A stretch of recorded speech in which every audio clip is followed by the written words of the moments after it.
We live in a fantasy world now. Reality has been destroyed. This is the time that you really need to pay attention. The probabilities are overwhelmingly on gold's side. That is the best environment to see gold increase its value. Welcome to Palisades Gold Radio. I'm your host, Tom Bodrovics. Joining me today is Mikkel Thorup, author, podcaster, and consultant on the topic of moving and investing offshore. Mikkel, welcome back to the show. My pleasure. And I can't believe it's been 2 years since we've talked officially on your program, I should say. You know, you and I are friends and we've talked in between, but I can't believe it's been 2 years since I've been on the program. So it's amazing and very happy to be back. Absolutely. And I thought this was a great time to, have another chat because there is so much changing in this space. Of course, we're going to talk about, moving abroad and the possible pluses of that, all of these things to consider. And of course, knowing you personally, I really appreciate being able to have these conversations with you. And I don't think there's many people that are better to be able to walk us through some of the things to consider. But considering that it has been a little while since we've spoken, what are some of the, let's say, the negative developments that you've been watching that have been motivating more and more people to become expats from both, let's just start with Canada and the US? Sure. I mean, it is a very good question. And it's really interesting because there are different breaking points for many people in the US and Canada. When Trudeau opens his mouth and says something stupid, I get a wave of people. The war in Ukraine, absolutely, tons of people coming over. Now, a pot shot at Trump and CNN's handling of it and downplaying the whole thing and saying an alleged assassination attempt. I mean, people are, flooding my inbox right now. So over and over again, anything that happens in politics, every time one of these world leaders says something, I get a new wave of people. Mm-hmm. But I think what is really important is that people kind of understand now that it's not a question of like, should I have a plan B or is it a good idea? It's like, I have to have a plan B and I have to have it right now. So like the urgency that we're seeing at the moment is far greater than anything I've seen in the last 10, 20 years of doing this stuff. Mm-hmm.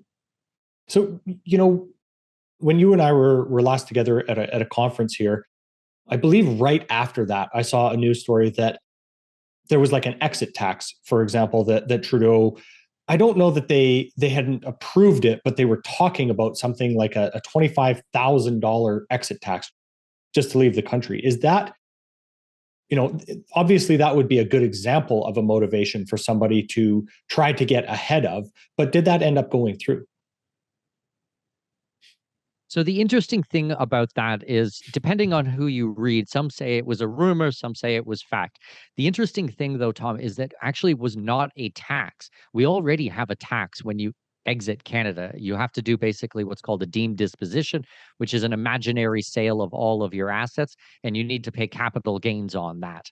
Okay, now, we're looking at highly appreciated assets here. We're not talking about retirement accounts, personal funds, real estate held in your own name. But, if you owned precious metals and you bought it for $1,000 and sold it for $2,000, they would want you to pay capital gains on that. But what they were actually referring to with this $25,000 was not a tax. This was a fee. This was basically an application fee that you need to pay straight to the government, regardless whether you owed taxes or did not owe taxes. So you can kind of imagine where this would go. If this was, maybe the fee at first was $100, then it was $1,000, then it was $25,000. What's to say that they don't put it up to $200,000? Mm-hmm. They don't need to make it illegal to leave the country or exit the Canadian tax dragnet. What they can do is just make it so expensive that it's no longer worth it for people to leave. And this is what we're seeing with a lot of countries around the world. There's been a lot of speculation from the United States side. You want to renounce your U.S. citizenship. Right now, it's a mid-4-figure amount. But what's to say that they won't take it to a 5-figure amount or a 6-figure amount? And the only way to get out, like the completely separate from the exit tax and becoming a covered expatriate, is that you first have to pay this fee. That's, pretty scary type of thoughts. And this is not, what if. The fees have already been going up for this. It's just right now, it still is manageable for a lot of people, but I can see a future where it won't be manageable. Mhm. And yeah, it's interesting, as you say, manageable for a lot of people. And I mean, that ends up having to be taken into account when you do move, or if you're considering that type of move, right? And that really has to play into that whole calculus. Yeah, absolutely. Because, there's obviously the cost of taking your goods, putting it in a shipping container, moving it overseas.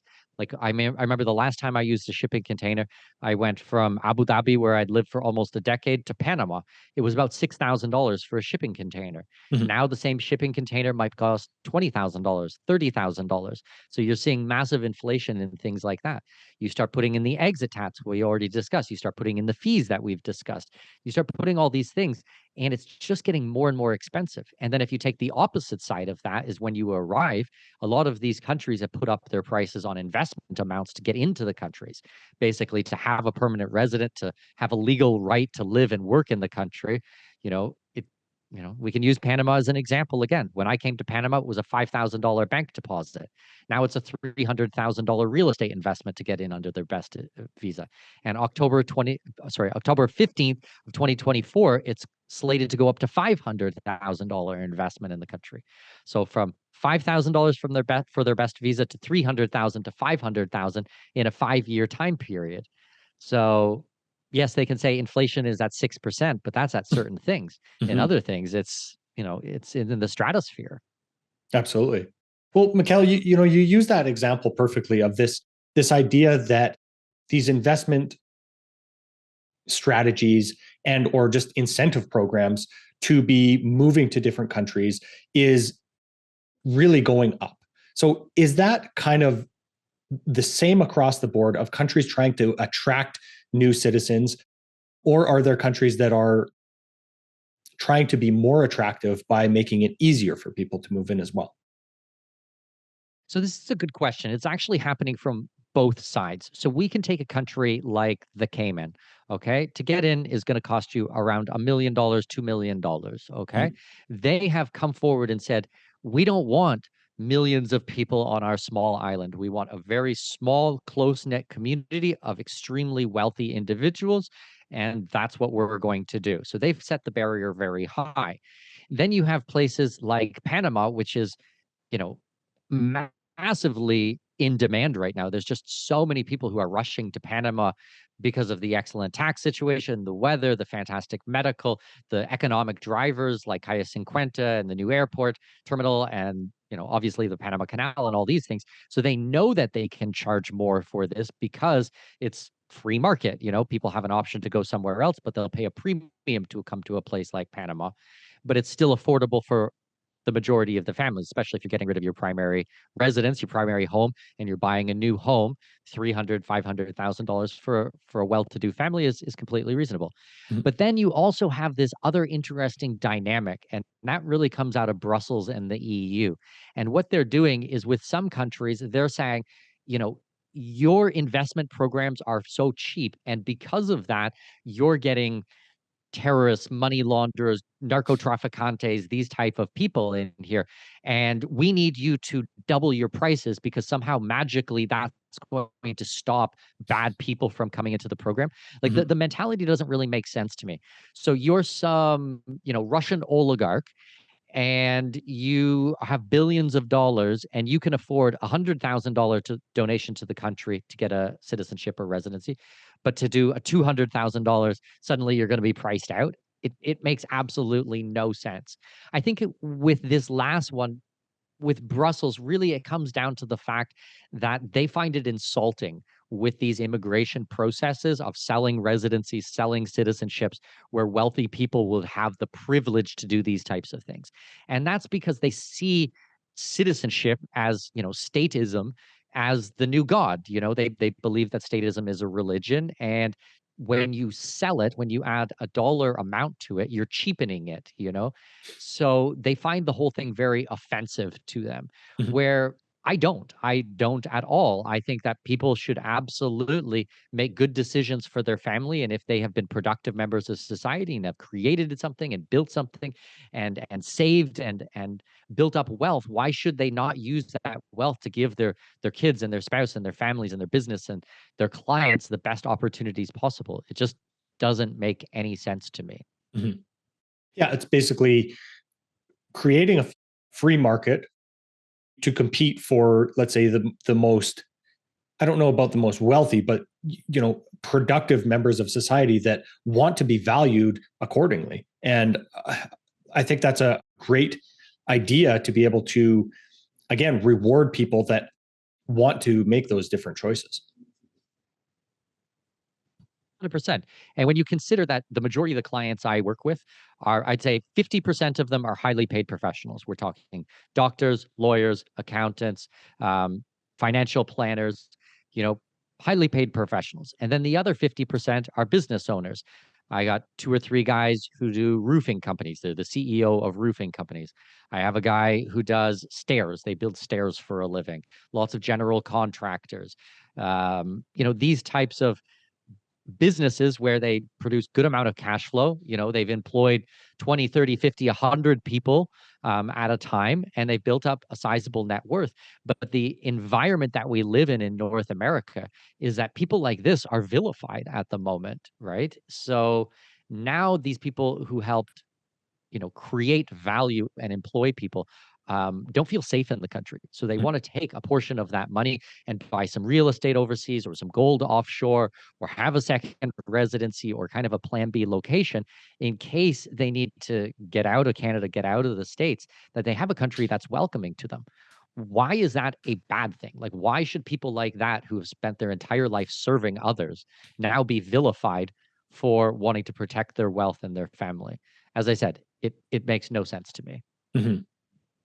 So, Mikkel, I want to go back to just considering this idea for a moment. Are there any countries that are getting easier to get into, let's say, over the last 2 years versus, putting their dollar amounts or their investment amounts up higher and higher? Not many. Overall, it's getting more and more difficult. Most countries are either canceling their programs because they're under pressure, and there's different sticks that, the carrot or the stick that the EU or the United States, more the EU, does on these types of things.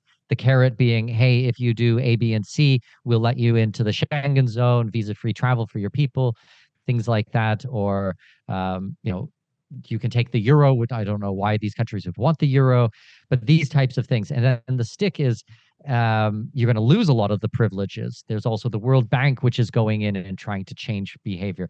There's even think tanks and organizations that try to change behavior. Most of the countries end up caving at some point. They have different mechanisms that they do. New countries will come online of residency programs, immigration programs, but they don't often stick around for very long. Like, we had a Montenegro citizenship by investment.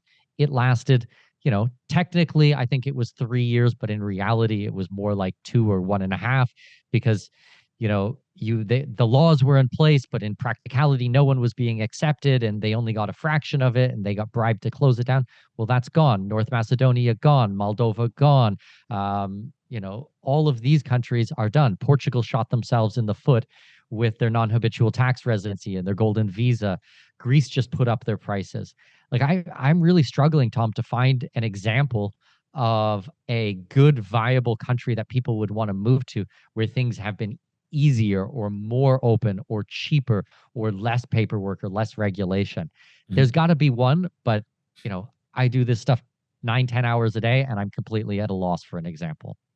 Well, and again, I think that speaks to what you and I were touching on before we hit record here today, which is that, this is only going to get harder and more difficult. And for those that are thinking about this, the time is now, not, in 6 months from now, a year from now, when you really feel, the fire under your ass to get out and to do something about this.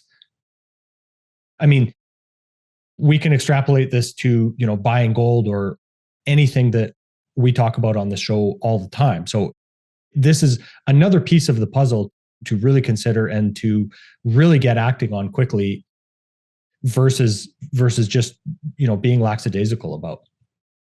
But Mikkel, Absolutely. I mean, this is the insurance against politics. I mean, it's your political insurance. But Tom, the thing with insurance is you kind of have to have it in advance. You can't try to go out there and get another citizenship after they've already put in capital controls or closed the borders or these types of things. And by the way, that's not, dystopian like these things just happened. Like we saw a lot of this. We saw freezing of bank accounts. We've seen capital controls in the past. We saw border closures around the world during the time of COVID. So it's like you need to have those things in place beforehand. And for the people who listened to me and actually got off their butts and did something, they had a lot more freedom during the last 4 years than people who are now just coming to it. But it's like, okay, the doors are still open. There are still some options. Let's go through that door before it gets closed and locked behind you.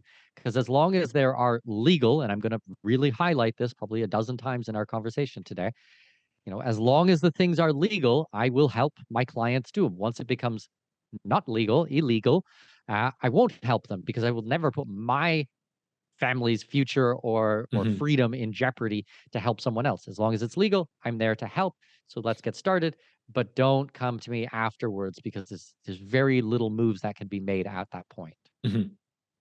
So as we consider these ideas of incentives to leave Western countries for any number of reasons, we have El Salvador and Argentina, let's say, as examples of countries that have had a really tumultuous history and seem to have turned around their image and started to turn around their economies by adopting a new president with strong views on economic freedoms and constraint on government spending. So what is your impression on these turnarounds, and are they everything that is being touted? What a good question. Okay, basically my opinion on these two countries. I'll go through them. First of all, I love Milei. I think that he's hilarious, and I think he's a breath of fresh air. Yes, he's very loud and very crazy, and that hair is amazing. But he's a real libertarian. I mean, he's an anarcho-capitalist libertarian. He's an economics professor. He really knows what he's talking about. He has a very deep understanding about things, and he's really tapped into the rage that a lot of Argentinians have felt over the last, several generations of the economic mismanagement of their country. Now, I love what he's doing. He's balancing the deficit. Inflation has gone down drastically. They want to dollarize the country or open up currencies of any sort to the population. However, am I moving people to Argentina today? No, I'm not, Tom. And that's because I'm in the wait and see type of mentality. He's been in power for 7 months, 8 months, something like this. Like, let's give him a little bit of time. We're talking about 100 to 120 years of mismanagement of a country and like massive corruption at such a deep level that most people can't even fathom. All right. Let's give him a little bit of time to do his work. Let's also make sure that he survives, because I definitely have a feeling that if he does even half of what he says he's going to do, someone will take a shot at him, just like we were discussing, that's happened in the US recently. What's to say that things won't just go back tomorrow? So am I going to move my dentist to Argentina tomorrow and uproot their life and everything like that? No, I'm not. I want to give it a bit of time. Same kind of vein with El Salvador, Bukele. I mean, amazing. You've legalized Bitcoin. That's phenomenal. You've taken care of crime. You took it from the most dangerous country in the world to one of the safest countries in the world. Human rights violations. I mean, kind of hard to close your eyes on some of those types of things, but also I think an extremely difficult situation, and also a situation that will not be repeated anywhere else. I mean, you're talking about people with facial tattoos, and he literally sent in the military to round them up. That's pretty brutal, but I have El Salvadorian friends and literally family members who had to flee the country during the time, 20, 30 years ago during Civil War. And they're so bullish on Bukele and what he's doing in that country. It's amazing. He just got elected for his second term. Fantastic. He's still here. He's, on a tightrope Same type of thing. I'd be very careful about his safety, but he's a rock star in that country. I'm getting more and more bullish on El Salvador as time goes by, but I also went to El Salvador in 2003. I've been to that country. I've seen their history. I know it rather well. I'm going to take a little bit more time to be relocating people there, but I do have my fingers on the pulse. I am watching very carefully. We're starting to make small investments. I am getting set up in these countries, but I'm not rushing into it. I think I don't need to be that early of an adopter. Right. So do we need a chainsaw plan like Milei has been implementing in Canada and or the US? Or is it already too late, do you think, for something like that to work? Yeah, I mean, what he's doing in Argentina, I would like to see that as the model that will be rolled out in other countries. Mhm. To be fair, actually, that is what I am most bullish on him, because all the time you hear this type of rhetoric where they say, "Oh, if libertarianism is so great, show me one example in the world where it's actually working." Mhm. And it's like, well, they don't let it, socialism is the siren song, and they're, it's free this, free that, free everything. And so free market capitalism, or laissez-faire capitalism, is just not allowed to flourish. And now, you have someone in a major country who has been elected and is following Austrian school economic procedures, economics in these countries. So it's going to be amazing to see what happens in Argentina. But, can we do this in other countries? Can we do this in traditional Western countries? That's when it gets really, really exciting. Because I think once you start to see the metrics a year out, 5 years out, 20 years out, and the transformation that this country will go through is unbelievable. Just look at a backwater swamp, which was Singapore before Lee Kuan Yew came in. Now, he had some very, at the time, radical, almost libertarian economic drivers that he put in that country. Socially, very not libertarian, but economic, I would say, very libertarian. Or Hong Kong, use that as a model, and the development of these places. And now these are the most prosperous, the highest education levels, some of the wealthiest people per GDP. Those are little city states. Let's do it on a massive level. Let's do it on a country with some proper land massing, was already participating in world events. That's when it's going to get really exciting. But Mikhail, what do you think is let's say, the difference in the attitude of the people that voted for Milei or Bukele, for example, versus, let's say, the average Canadian or American? Like, have the Argentinians gone through enough pain to really learn those lessons that they needed to try something new? I would say yes. I would say it got to a point in both of those countries where it was finally like enough is enough. Like they just, they've been doing the same thing for decades, for generations, and it's just been, life has been getting more and more and more difficult. I think that we are seeing the same in Canada. However, it's not that really long process. I mean, the problems in Canada really started over the last 5-10 years. Mhm. A lot of Canadians, I believe, still don't understand what's Interesting happening correlation. back home and the freedoms that they've lost. Exactly. So I think it's going to take a little bit more time as a wake up in Canada, but I know that productive members of society are leaving in droves. And I think that there's going to be a massive brain drain in that country. I think it's going to play out more similar to the way it did in, say, South Africa over the last 20, 30 years, where, the well-educated, productive members of society started to leave.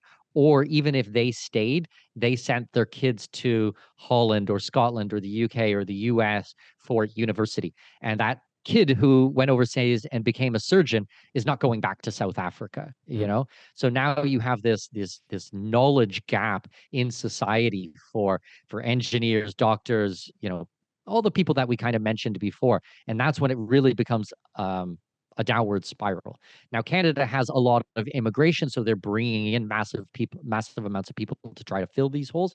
But I think that people will, these immigrants will also start to realize that there's still greener pastures on the other side, and it doesn't come with a 50 or 60% tax rate, and all of these types of things, and you don't have to shovel snow 7 months of the year. Like, Mhm. So I think that Canada is going to stop being competitive very quickly. Mhm. One more thing on Argentina, Mikhail, if we could. Why do you see him shifting away from the BRICS alliance? And you know, the system that a lot of people would see is as the up and coming system versus supporting NATO and the US? All right. Well, BRICS countries, although economically I'm very bullish on them, these are not exactly the bastions of freedom. Okay. So you come at it from a libertarian, personal freedom, personal responsibility type of standpoint. Okay, these are not the exemplary type of countries that you would want to follow. China, India, South Africa, Brazil. I mean, Brazil was going in a great direction for a while, and then they, elect, or he steals a presidential election, and I mean, he's a convicted felon. I mean, for hardcore corruption issues. So I think Milei is kind of looking around and going, all right, here's the things that I want to accomplish during my term. Am I going to be able to do that if I turn my back on the US, and Europe and Western society? Should I, throw my lot in with Russia and China and India and these countries? I don't know. I think he's trying to placate things with NATO. I don't think he really has any um, desire to actually join NATO or do anything. I mean, Colombia is part of NATO and they don't do shit. I mean, there's nothing in there. I don't understand. Like, I mean, logically, it doesn't make sense. Even look at the name of NATO, why you would have Argentina in there. But I think he's trying to walk a very delicate tightrope. He doesn't want to offend the US or Europe. But he wants to get rid of the central banks. He wants to deal with inflation. He's identified that those are the massive problems that are affecting everyday Argentinians every day of their life. And so, one fish to fry at a time, I would say. Mikhail, obviously you've traveled extensively through your life. Remind me how many countries you've been to again? About 110 countries over the last 25 years. Lived in 9 of them, but visited about 110. So, when we think about that, I remember the last time we spoke, you said that Canada and the US have some of the most oppressive and controlled borders. Like getting in and out of Canada and the US is very difficult to you. I had a recent experience crossing into the US, and the customs officer, from when I scanned my passport to the end of the interaction, was literally about 30 seconds. There wasn't a line, so it was quite nice. But as soon as I scanned my passport, he asked why I was going to the US. I said to attend a conference. And immediately he knew that I was going to a mining conference. And not trying to raise any more red flags or anything, I decided to just let it go and be on my way. But you recently wrote an article about what they see when they scan your passport. So what do they have access to? And why might he have known that I was going to a mining conference?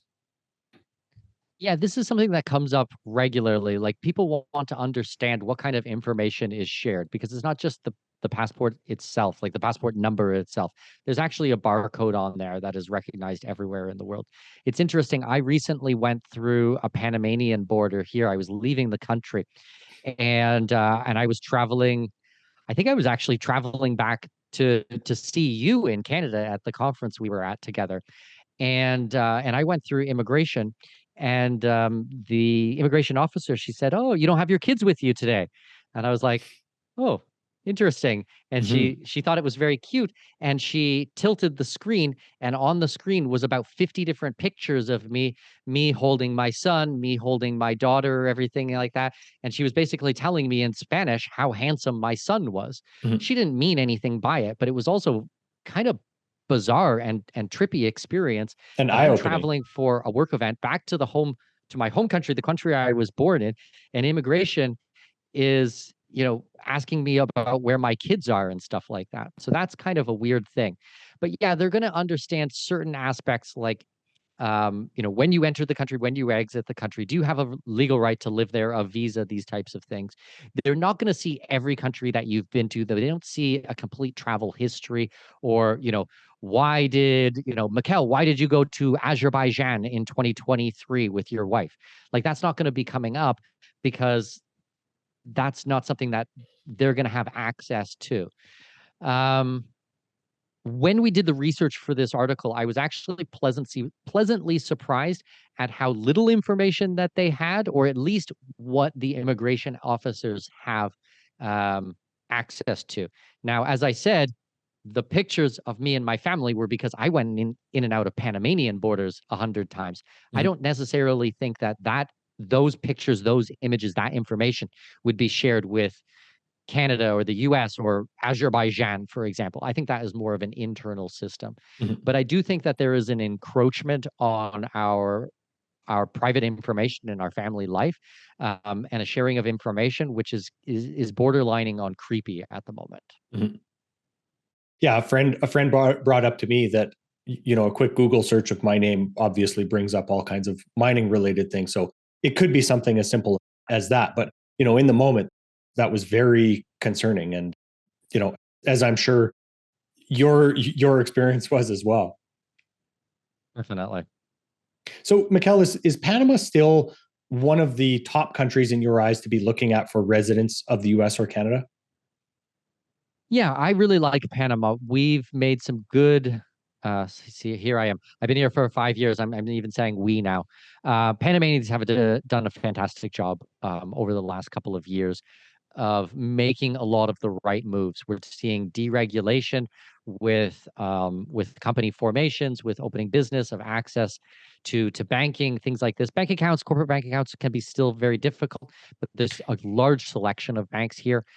Panama Canal, 2 years ago, greenies and leftists were losing their minds, saying, Panama Canal's going dry and global warming and all this baloney. And now they're completely on the opposite side, saying, "Oh, now we have global warming. It's raining too much in Panama, and there's all these floods and stuff." So you can never keep them happy. They're going to manipulate things. But Panama Canal is humming along, making billions of dollars for the country. They've just put in a new cruise ship terminal here in Panama. So now we're having all the major cruise lines stop here. So that's thousands of people a day who are coming on. That's driving tourism. We just brought in, I was part of structuring an opportunity for my clients of a major U.S. hotel resort chain that we're bringing to Panama. So the new administration is really driving international tourism, which is fantastic to see. We just have the new terminal, the Terminal 2 for Tucumán Airport here, where this is the hub destination for getting to anywhere in Central South America or the Caribbean. You can have a free layover in Panama. So there's all these like moves that are being made here in Panama that is a well-tested road, looking at a place like Singapore or Hong Kong and the economic drivers that made them such wealthy countries.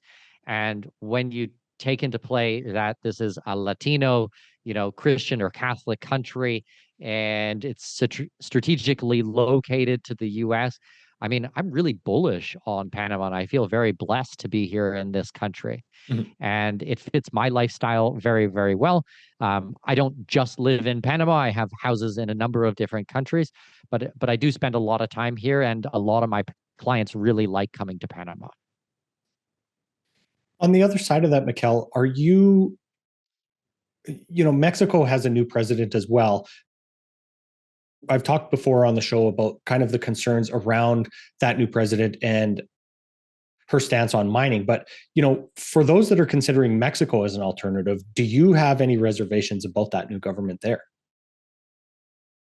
Well, they were already a socialist government, and now they've gone even more socialist. So I'm not so happy about that. That's putting it mildly, I would say. Also consider that Steinbaum, I mean, when she came in, she was in Mexico City. She was helping administer the government in Mexico City, which had some of the strictest lockdowns in all of Mexico was Mexico City. Mhm. So, going back to our previous conversation when we talked about countries that were completely open during COVID, Brazil or Nicaragua or Brazil or Sweden or Mexico, that wasn't all of Mexico. Certain states, certain areas had different amounts. So if they try to unleash this bird flu nonsense on us, my fear would be that Mexico would actually be a lot stricter this time around for these pandemic type of things, opposed to last time around. Now, do I still like Mexico? Do I still like spending time in Mexico? Absolutely. these are the coolest, most interesting, fun people to be around in the world. Food, cultural, I mean, fantastic, great weather, tons of history. It is a very decentralized country, which I like. And, talking about El Salvador, that is the poster child for decentralization at the moment. But I am concerned about the new administration that's coming in Mexico. Mhm.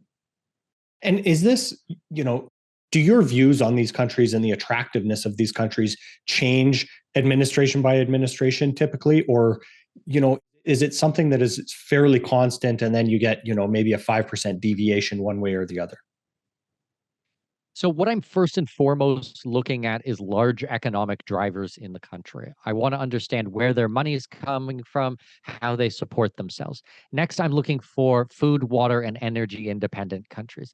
Countries that produce enough food to feed their population, they have enough fresh water and enough energy. It's very difficult, or let's say a lot more difficult for larger NGOs or think tanks or foreign governments to put their will to implement their will in these countries if they can sustain themselves. So I'm looking at that. Then absolutely, I'm looking at the geopolitics or the local or regional politics of the region to determine these things.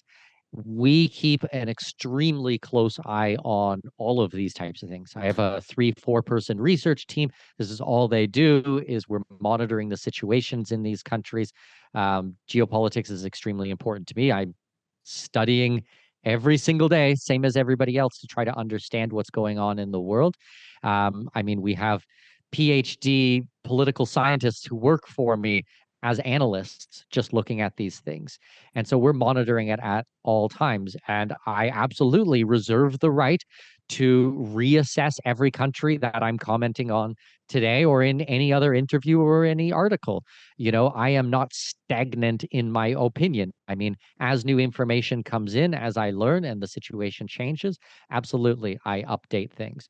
Yes, we have countries that we work with and historically have been freedom-minded countries. We take that into play. But if things change politically for the worse, absolutely, we will, you know, change our opinion, and I will stop bringing people to that country. Mhm. Well, exactly in that vein, Mikkel, what are some countries that you think expats need to completely stay away from? All right. I mean, most of Western Europe these days, I am having nothing to do with. We used to do some in Portugal, but as I said, they've shot themselves in the foot. They've really started not just a change in the program, but the entire rhetoric of the country and the government. They're really starting to blame expats.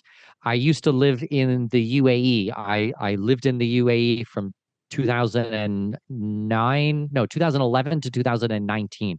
I came into that country when oil was close to $100 a barrel, and expats, expensive expats like Canadians, Americans, Germans, Irish, were celebrated and parades in the street for us. And when oil went down to $36, $37 a barrel, people were spitting on you, like you were the problem. These expensive expats who have come in and jacked up the prices and taken all the good jobs and everything like that. And all of the expensive expats got replaced with people from Bangladesh and subcontinent type of countries or Indonesia or things like this. And the mentality had shifted. So I'm really watching that play out in Portugal at the moment, which is really sad because, a lot of foreign direct investment happened because of wealthy expats who came in and wanted to retire in this country or contribute or bought dilapidated properties and fix them up to have a solid rental property and put them in the market, a free market rate where the market decided the price of the rent. And now we're being told that we're the part of the problem and we're the ones who have made housing so expensive in the country, which is complete nonsense. It's the regulation from the government and making things unattractive for developers that has caused a lot of these problems. But they don't care about the truth. They don't care about it at all. They're just looking for scapegoats. So I'm very wary of countries who kind of change their tune and start vilifying, foreign direct investment, expats, foreigners who are coming into the country. We're seeing that as I said, in Portugal, in Spain, Greece, a little bit is starting to come in. They're starting to, we're hearing a lot of whispers about these types of things. So I stay away from that. So a lot of those Western European countries we don't do anymore. The majority of the places that we're working in is mostly Latin America at the moment, because Latin America is wide open. They want the money down here. The people are not antagonistic to foreigners. You're not going to feel any discrimination or racism or um, anything like that for coming down. And even if you just make a modicum of uh, effort to speak the local language and show respect to the people, it just goes so far, Tom. Like Mhm. really, people's faces will light up just by showing a bit of respect. And I'm always encouraging my clients to do so. Absolutely. That's my experience down there as well.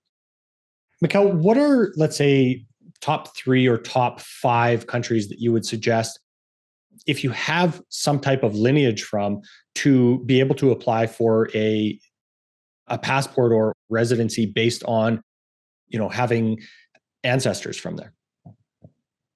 So the majority of the countries that do citizenship by ancestry are in Europe. So this is going to kind of fly against what I was just saying. I mean, everything that I just commented on was really about moving money into these countries, about getting residency through an investment, or moving to these countries for some type of a plan B.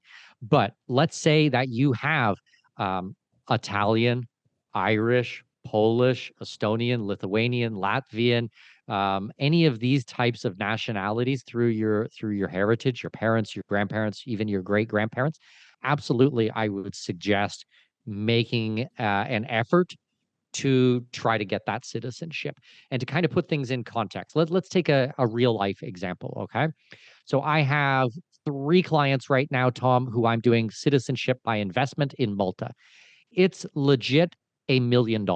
Okay. It's $1 million that for all intents and purposes, you can call a donation. All right. Mhm. You have $1 million, you give it to the government, you no longer have $1 million, but after a year, you have a citizenship and a passport. Okay. Now let's take a neighboring country, very, very close, Italy. Okay. Italy has been very wide open for citizenship by ancestry going back multiple generations. All right. If you have lineage and you can prove it, and we can find complementary documents, birth certificates, baptismal records, things like that in Italy, we can get you your citizenship there. It is getting more difficult, as a side note, it is getting more difficult as per some new court cases over the last, call it, year and a half or so, 2 years. But you're talking a 4-figure amount in legal fees, maybe low 5-figure amounts in legal fees. And an Italian citizenship and a Malta citizenship, you're looking at pretty similar visa-free access of travel and use of the passport. Both are highly respected countries. Both have some interesting tax plans. They're direct comparables. But Italy is for maybe low 5-figure amounts, and Malta is 7-figure amounts. So it's like, if you have that lineage, absolutely, like, get off your butt and start gathering the documents, and let's work together to get that, because you're giving away $1 million worth of value just because you can't be bothered. And as we were saying earlier, that actually might not be available for much longer. As I was saying, there are court cases that are coming in right now and making it more challenging as Europe starts to close a lot of their borders. See, I'm going to preface it this: they're closing their borders to legal migration. Illegal immigration is a completely different story. They're wide open for those types of things. But legal migration in the countries is getting more and more difficult. Mhm. So just be mindful about these types of things. But as to your original questions, Italy, Ireland, Poland, these types of countries, very popular. We're helping clients, pretty much every day with these things. Mhm. So then let's say a top 3 or top 5 for people looking for a residency or citizenship by investment. Obviously we've talked a lot about Panama, but like, is Colombia up on that list as well?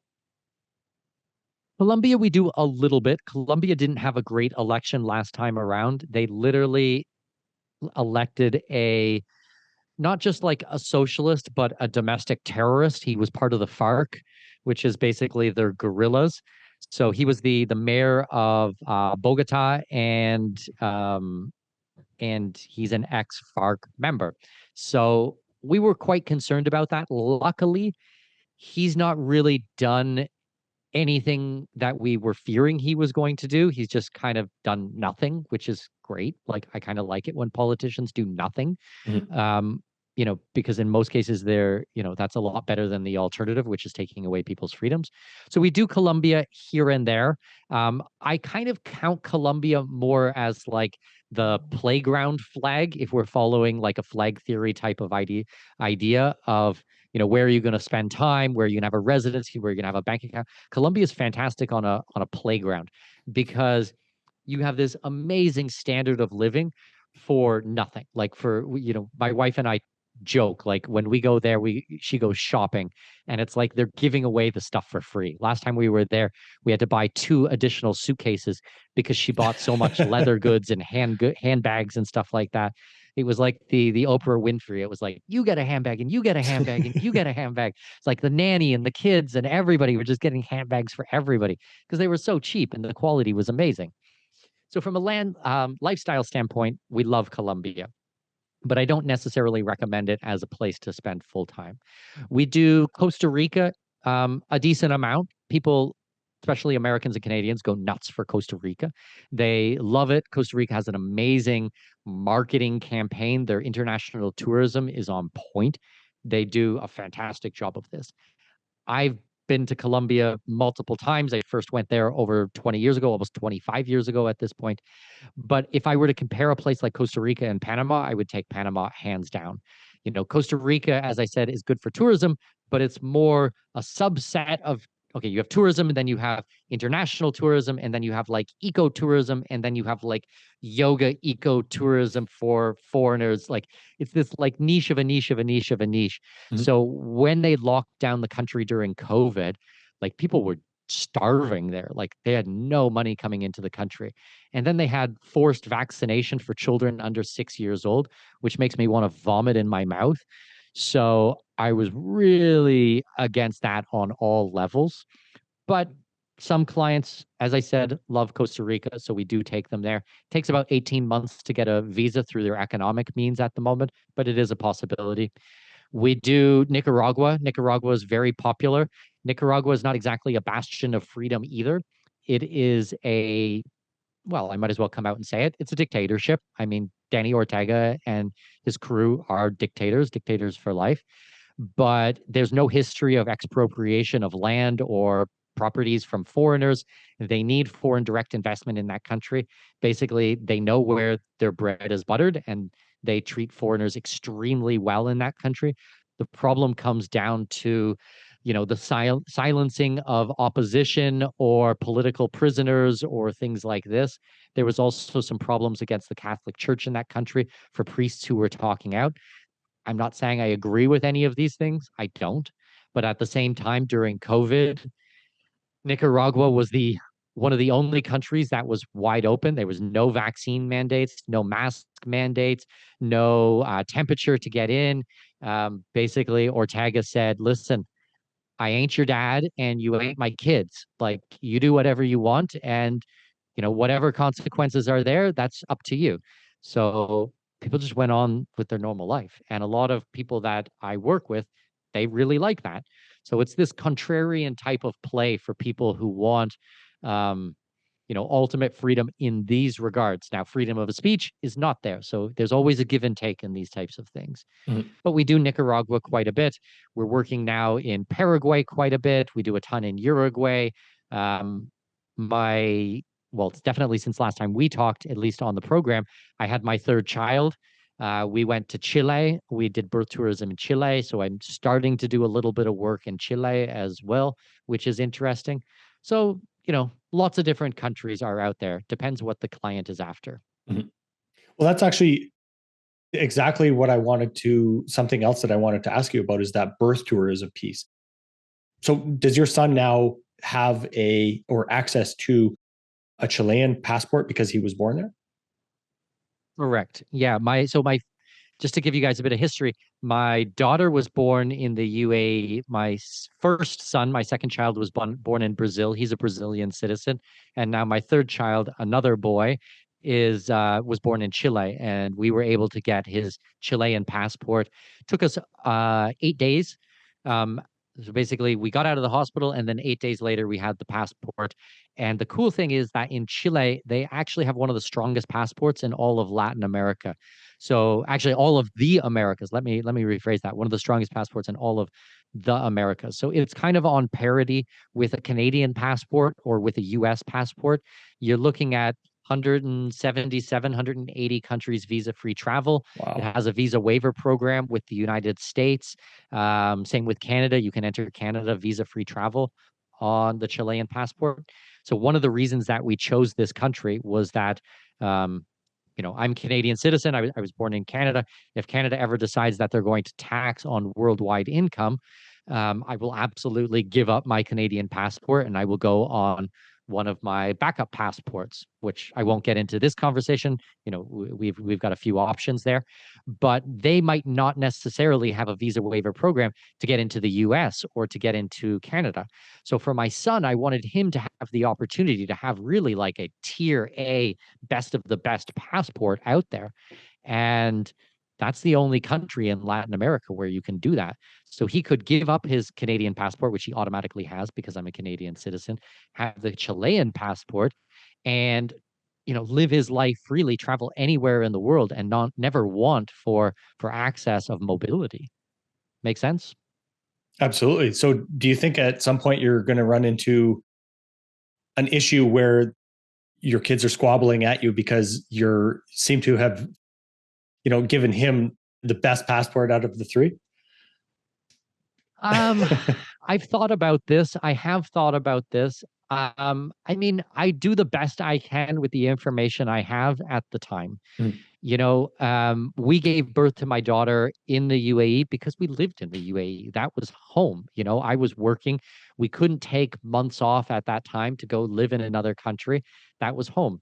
Unfortunately, she will not get an Emirati passport from that. She has multiple passports, but Canadian passport being the primary.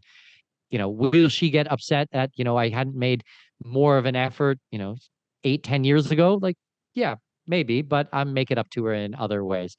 But there's still options that are available to us because of the other children. Like take Brazil for an example. If we live in Brazil for 2 years as parents, we will get what's called a family reunification visa, and I can apply for my citizenship. Now, my daughter, because she's the sibling, she actually only needs to be in the country for 1 year. So I can get her a Brazilian passport, in a BRICS country, going back to our conversation about BRICS, in a Mercosur country, an economic bloc in South America, with only 1 year worth of work. So that's a great opportunity. If we lived in Chile for a couple of years, we could make that happen. I don't know if we will live in Chile. We definitely will live in Brazil, but I don't know if we'll live in Chile. But it's just optionality, Tom. The more options we have, I figure the better off we're going to be. Absolutely. I did mean that, kind of tongue in cheek, but I appreciate the thoroughness of your answer. No, I get it. I've thought it through, and yeah, we just do the best we can. And I know it's a little bit sarcastic, but I actually have gone through this line by line in my thinking. I'm very purposeful, let's say, Tom. I'm very purposeful about these things. Actually, I'll give you a quick example of how purposeful I am about these types of things. I first started reading the Jim Rogers books 25 years ago. And 25 years ago, he was talking about China being the rising hegemon and the importance of Mandarin in the world. So what did I do? I purposefully went out there and married a woman from China. And don't get me wrong, I love my wife to death. She's my hero. She's one of the greatest people I've ever met in my entire life. But I was very purposeful about marrying someone from China because I wanted my children to speak Mandarin, and my kids do. They speak Mandarin at a native level. We left the UAE because I thought that there would be better opportunities for my kids speaking Spanish as their third language over Arabic. Funny enough, my daughter actually surprises me now and decided that she wanted to learn the language of the country she was born in, and now she is going back and studying Arabic on her own, and now we've got private tutors for her. So she'll end up learning Arabic in the end. But they speak native level Mandarin Chinese, native level Spanish, and obviously native level English, and now working on Arabic. So I'm very purposeful about giving my kids opportunities that go above and beyond what I think, I don't want to use the word regular, but other families might think of, let's say. Mm-hmm. Well, I know having met you now in person, I understand how deliberate you are about these things and how considered you have to be when you're running a business like this, when you're moving people to different countries. You do consider these things in a very thorough manner. Mikkel, one of the last things I wanted to touch on with you, obviously many of our listeners on this show are investors, but how does it work to, let's say, get your investments out of Canada or the US? Do you have to sell them, trigger a capital gains tax, and then buy shares back through, let's say, an international broker, or how does that work? So it depends. I mean, usually the brokerage house is just a custodian. So we can work with the underlying brokerage to actually just transfer the shares without having a taxable event in most cases. Now, if you have foreign assets, there's usually reporting requirements, which is definitely outside of the scope of today's conversation. Mm-hmm. But we are always trying to minimize the taxes as humanly possible. Now, a lot of the work that I'm focused on is actually a relocation, especially for Canadians, because when you become a non-Canadian tax resident and we move you offshore, we do everything legally, we do it with the lawyers, you do your deemed disposition, you pay your exit tax, yada, yada, yada, yada, yada, caveat, caveat, caveat, caveat. If things are done correctly, you will never have another tax filing obligation in your life. You will never have to pay Canadian taxes again. And, I joke to my clients sometimes, they're like, oh, should we put money, should we contribute to our TFSAs? And I'm like, listen, when we get done, everything is a TFSA, like you don't need to worry about these retirement accounts at all. You have the entire world to invest in, and your tax obligations by the end of our work should be zero, 0.00%, which for me, Tom, is the correct amount of taxes that are owed. That's like the appropriate amount. That's the fair share is 0.00%. But we have to do everything legally, and we have to be compliant with all of these things. But if you want to just, purchase a property overseas, usually we're just doing an international wire transfer. We're going to need to document, the purchase agreement, where the money is going, how it's being held, and then on your returns every year, if it's over a certain dollar amount, you just need to disclose it. Same type of things. You have, it's called CRS, Common Reporting Standards. There's obligations. Actually, it doesn't even come from you. It's an interbank automatic exchange of information back to your tax home country. Foreign bank accounts, how much money you have in their movement, things like that. If you're an American, it's called FATCA. It's this large dragnet. You have to file an FBAR. You won't do it yourself. You'll work with a professional, an accountant. I suggest don't use, your mom and pop accountant firm, or in Canada, your H&R Block down the street. Try to work with a professional who understands cross-border transactions. But as long as you keep everybody, the IRS or the Treasury or CRA informed about these things, it's all legal, it's all compliant. If you need help with these things, go to expatmoney.com. We've got like 1,000 resources on the website, podcasts, newsletters, webinars, things like that help you with this. If you're a high net worth family and you want help, we do group coaching, we do one-on-one coaching. We've got private membership types of things, private placement investments, all these types of things at expatmoney.com. Excellent. Mikkel, I think that's a great place to kind of wrap up for today. Is there anything else that you'd like to maybe leave our listeners with to think about before we do? Yeah, so we have a massive online summit coming up October 7th to the 11th, 2024. It's free to join. You can go to expatmoneysummit.com.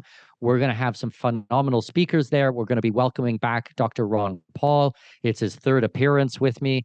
Multiple interviews, but third time at my summit. Tom Woods, my friend, is coming back. Doug Casey, a very dear friend and mentor to me, will be speaking. We're going to have panel discussions. There's a ton of things. If you go to expatmoneysummit.com, as I said, it's free. There is no cost. If you want a kind of an upgraded ticket with a ton of bonuses, there are some paid versions. But if you just want to kind of start to understand the international markets, the offshore markets, the expat markets a little bit better, then I think that this is an excellent opportunity for your audience to kind of dip their feet in the water. Absolutely. It's a great resource. And of course, your website is a great resource for anybody that's looking at any of this stuff too. And of course, on Twitter, you're available as well at Thorup Mikkel, THORUPMIKKEL. Mikkel, thanks so much for your time today. Really appreciate you, helping us make sense of a fairly daunting task.